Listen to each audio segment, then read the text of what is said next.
लेकिन उसके बावजूद उनको क्या कोई भी सुविधा मुहैया कराई गई है? अगर मैं आपको एक बात याद दिलाना चाहूँ, महर्षि दयानंद विश्वविद्यालय रोहतक की, आप सभी इस बात से पूरे परिचित होंगे कि वहां पर एक महिला को पीरियड्स होने पर जो कुछ समय का आराम चाहती है, पीरियड्स होने के बावजूद भी इस सिस्टम की खोखली मानसिकता देखिए कि उनसे कहा जाता है कि आप चेक कराइए, कहीं आप झूठ तो वो नहीं बोल रहे हैं। ये कितनी बड़ी शर्म की बात और कितनी बड़ी विडंबना है। लेकिन आज भी हम उस सिस्टम को बर्दाश्त कर रहे हैं जो हमारे ऊपर शासन अत्याचार कर रहा है।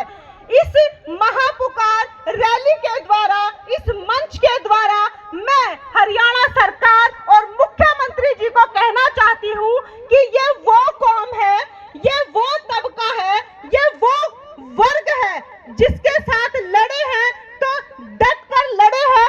लेकिन यदि हमारी मांगों को पूरा नहीं किया गया तो यदि हम बना सकते हैं तो हम उस कुर्सी से हटाने का भी दम रखते हैं।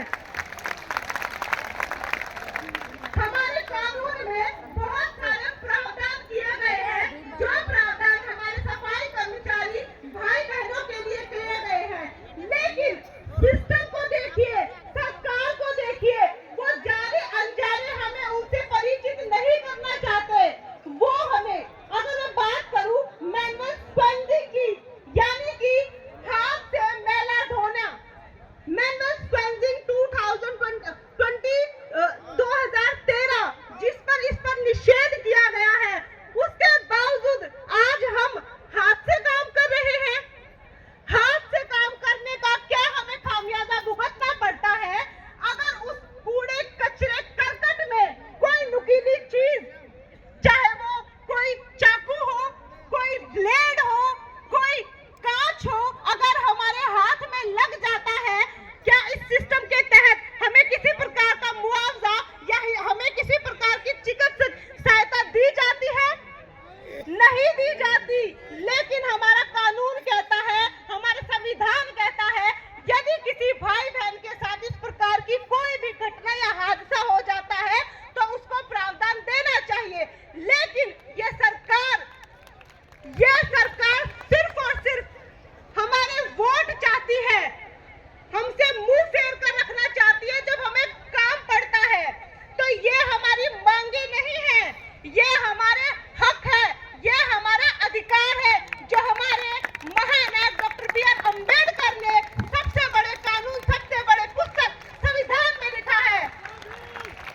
और इस कानून के आधार पर, संविधान के आधार पर हम अधिकारों को मांगने की नहीं, बल्कि जो अन्य जिनकी मानसिकता ग्रसित है उनसे छीनने का दम रखते हैं। क्योंकि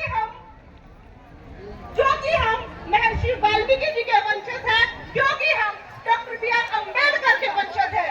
इन्हीं शब्दों के साथ और समय का अभाव देखते हुए आप सबसे विराम लेना चाहती हूँ।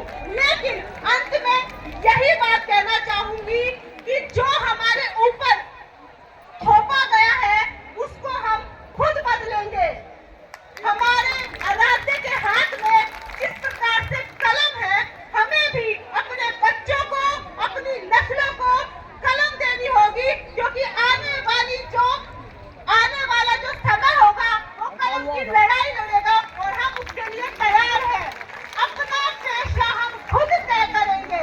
जय वाल्मीकि, जय भीम। धन्यवाद जी।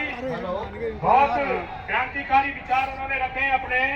अगले वक्ता हमारे बीच में है नीतू जी हैं, एनसीएलओ यूनियन की प्रधान है, करनाल से, CITU से संबंधित है।